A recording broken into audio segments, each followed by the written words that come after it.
Sveiki, tai dar vienas epizodas apie medžioklę ir šiandien aš gavau koordinatės, turėjau čia būti 14:30, atvažiavau šiek tiek anksčiau, laukiu šeimininkų, Skemuonyse ir kas čia laukia, nežinau, net neįsivaizduoju.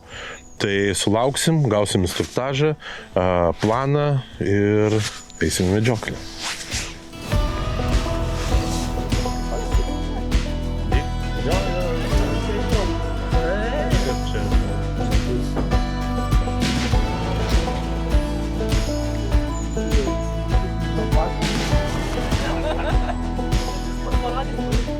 Va, visi į mašinas, planas yra, važiuosim, sėlinsim ir nežinau, sakė vėjas geras į tą vietą, kur mes važiuojam, tai tinkama kryptis, kad bus nuo mūsų vėjas, ne nuo mūsų, o į mūsų.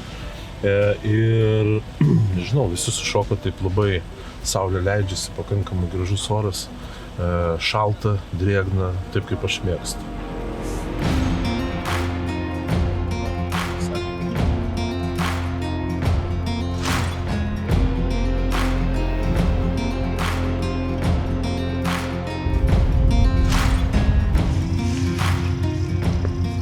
Tai trumpai apie pačią medžioklę, ką mes veiksime, kur eisim ir koks planas. Šiandienos planas tai yra medžioti stirnas pateles.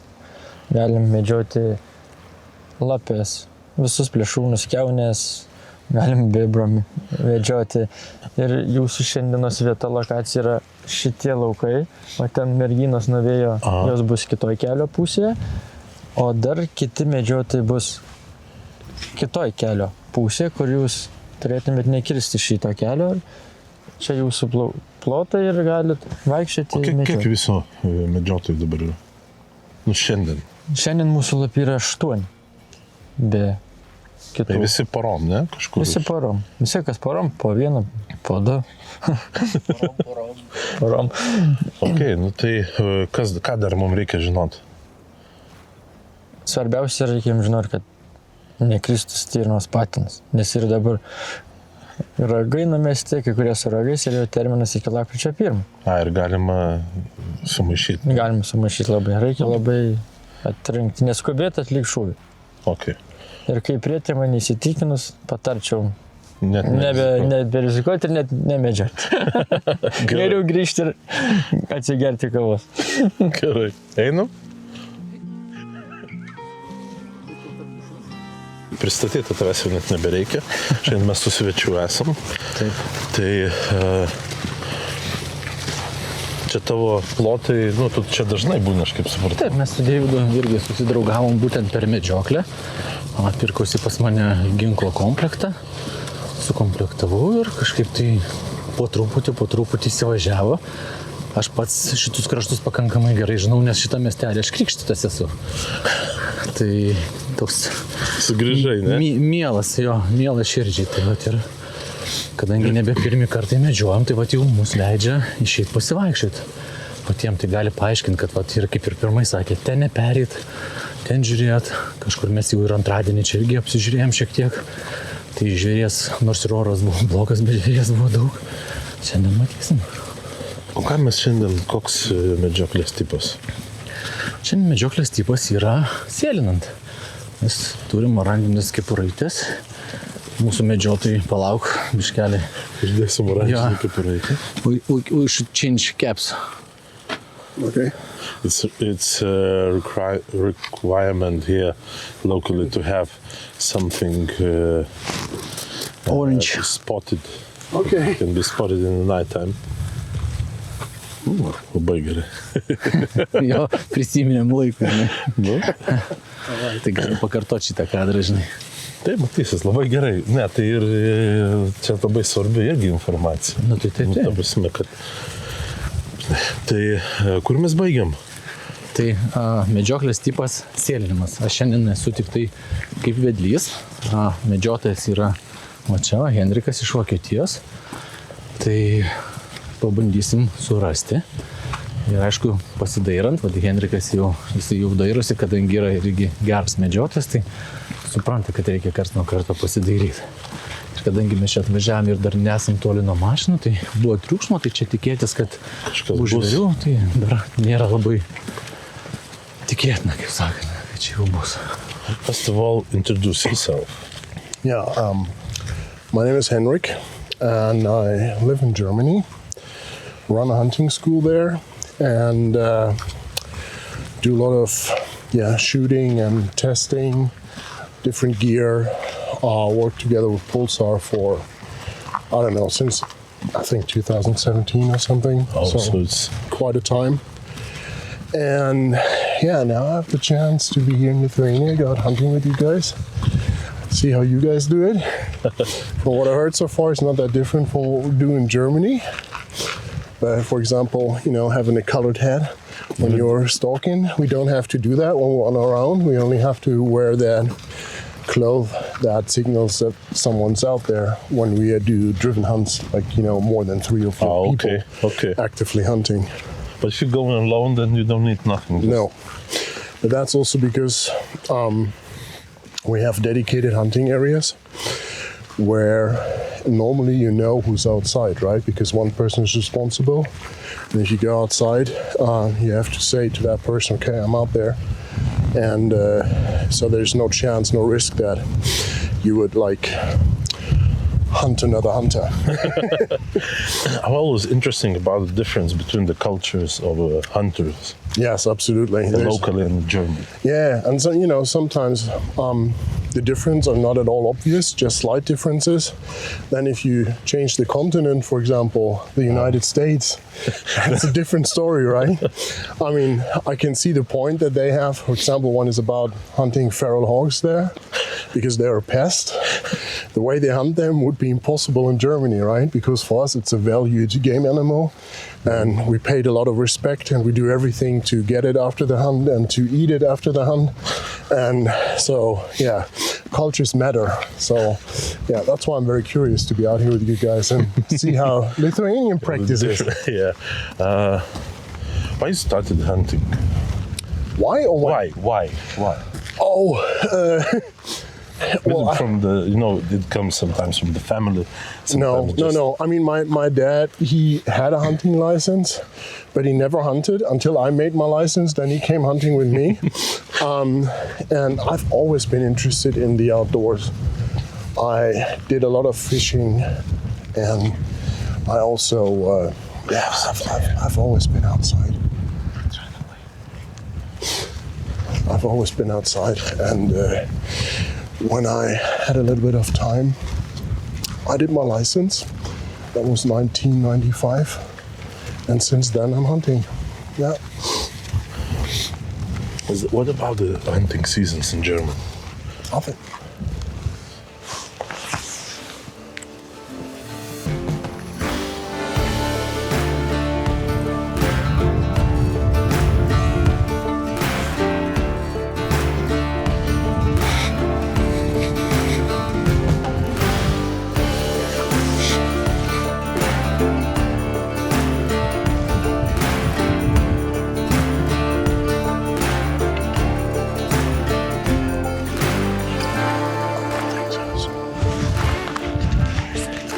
Yes.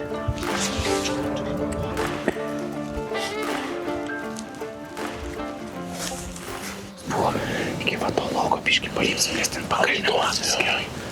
Ir tada šitągi, kaip ten užlipsim, tada suksimės taip, išvėję. Nes dabar mes beveik pavėjui buvom, ir jos iškirto mus. Bet jos va čia, netoli visai. Jos galima, kad išbėgs į aną lauką. Mes biškį ten ant kalniuko pakilsim ir turėtume matytis, jeigu bus labai. Bet jos gali kirsti ir atgal visiškai. Einam keliu, pamatėm stirną. 640 metrų. Tai bandom prieiti biškį per kitą pusę. Tai prie miškelio gal arčiau pavyks.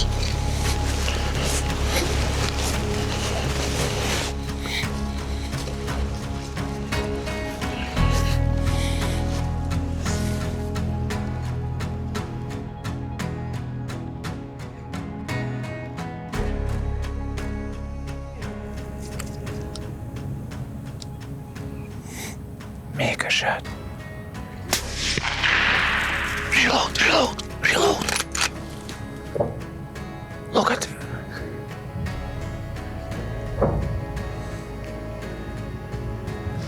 Tik viena pabėgo. It's down. Okay. I think I got it. Cool. Awesome. It was 136 meters, I think. Okay. So it showed just one click up. Yeah. So that's That's neglectable. yes, and you have to heard Labai kažkaip greit. Yeah. like so you hit it. Yeah. Kugelschlag. So Kugelschlag. once more. Yeah. Weidmannsstein. Nice. There was another one previous. Yeah, there were two of them. So, I told you on your right.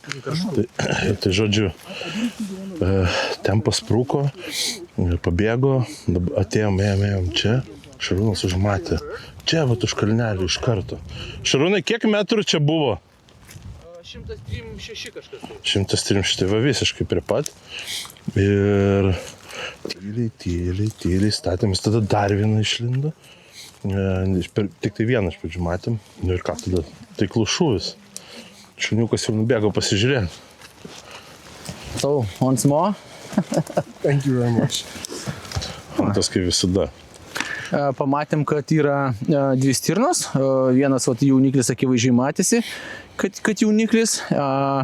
Tik 136 berods metrai.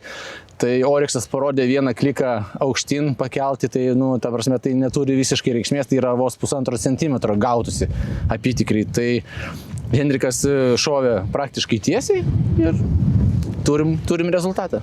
Do you have any, like for example in Lithuania, we put some grass in it or okay. something? We do that as well. We call it the last bite, so to say. Yeah, we have the same here. And then, well, first of all, we do it for the respect towards the creature, right? Which I think is very, very important, right? We should never forget that we, should be grateful for harvesting a roe deer. And, people argue about it, but some say in the past, especially during summertime or when it's still warmer, they did that to avoid the flies to go into the mouth and put their eggs there.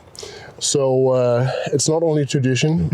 It might also have another background. We don't know for sure, but we value the tradition and we do the same thing. We do it either with oak leaves or we do it with pine tree. No, not pine trees. With the short needles. Yeah, we have the same. Christmas trees, right? So like in wintertime, oak trees is a bit difficult, so we do Christmas trees. And here, as you see around, Christmas tree. we just, Yeah, all right. Good. So let's pull it to the corner. We have a little bit time. Is it in Germany allowed to shoot with the silencers? Yes. Yeah. Yes. And what about the thermo and the night vision or something? So, thermal for observation, yes. Clip-on, yes. Thermoscope, no. Really? But the clip-on and the thermoscope... There's no logic in gun laws. It's just ideology. I mean, there is an initiative.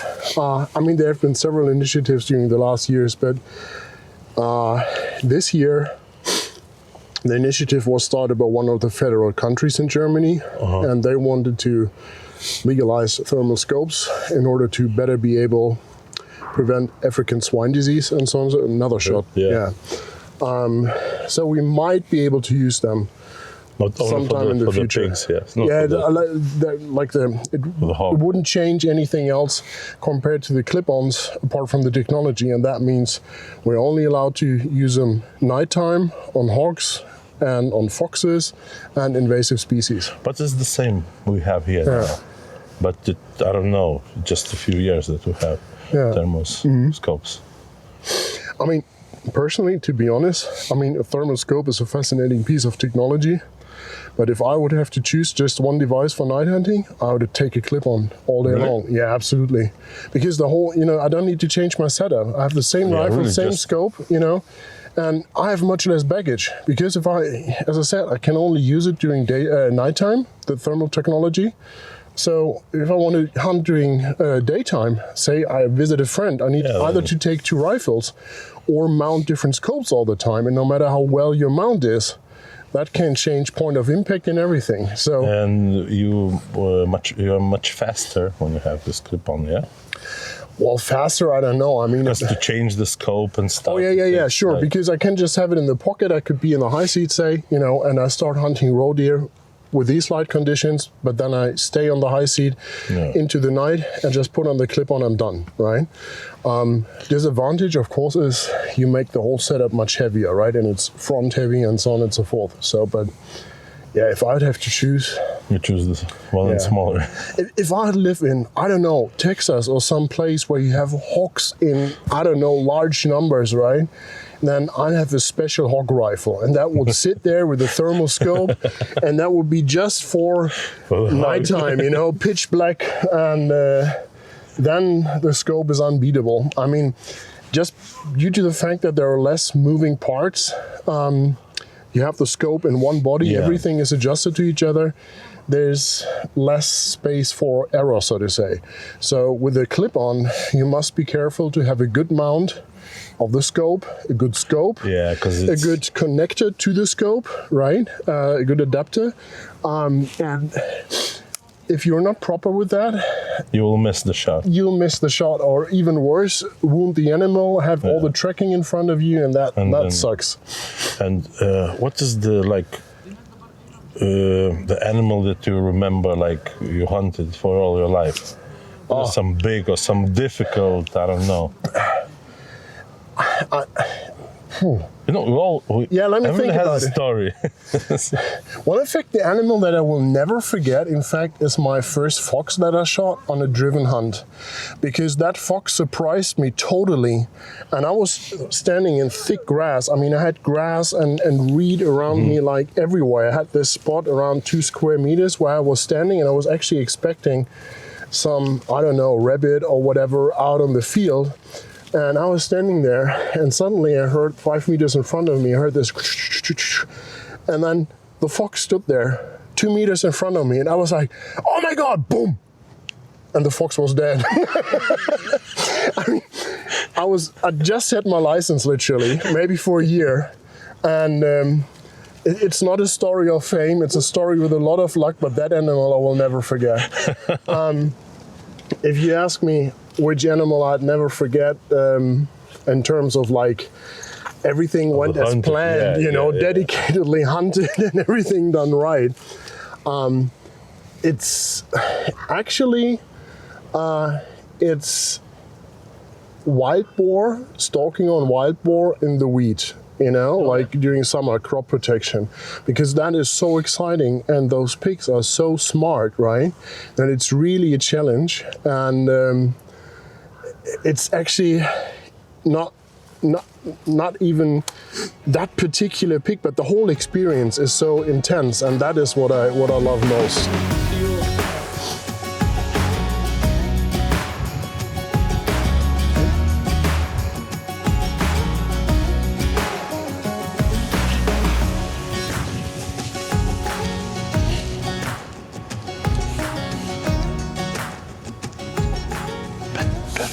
Per šitą gerai matai. Jo, matai, ten va kur toliau eina, ten gali pasakyti, kad jauniklis iš paskos eina. O čia. Bet va čia pačioj yra du labai panašus. Aš pirmą galvojau, akmuo čia, nes tik nugaras mačiau.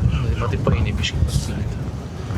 Tai baigiam ir važiuojam gal į namelį, pasižiūrėsim, kas ką sumedžiojo ir aptarsim gal šiek tiek, kaip kam sekėsi. Matau, kai kam sekėsi vairuoti neblogai. Gerai sekėsi. Nu, O tarp kitko galiu pasakyti, kad paukščius, tai vat stirnos arba šitagių arba elnio, tai duoda vištom. aš tai nežinau, kodėl žmonės jų nevalgo, jeigu jaučio plaučius valgo. Tai čia turėtų būti dar sveikiau. Toks, žinai, kaip visiškas subproduktas gaunasi, Nu, bet, žinai, jau pavyzdžiui, kepenys ir inkstai, žinai, jau ne visi irgi ima, realiai. Man tai... Širdį ne visi ima, žinai. Man visi va šitie, kad išvariniai prisplaučiai, tai čia aš Ir labai skaniai galima pasigaminti. Galima, žinai, nu ten pavyzdžiui, paštetą daro, jo? Nu, taip, Kepinėlį. taip. Tai tu įdedi plaučių, lygiai taip pat suverdi ir jie palieka faktūrą tokį ir skonį labai gerą priduoda. Žinot, čia plaučiai šiaip yra labai senai buvo naudojami cepelinuose, dėdavo plaučius. Nu daug kur labai mūsų virtuvėje buvo, žinai, nu kai anksčiau tu nieko nenorėdavo išmesti, Tai viskas suvartojama dabar, žinai, 110%. Jo, nu mes jau dabar biški, žinai, tokie. Yeah.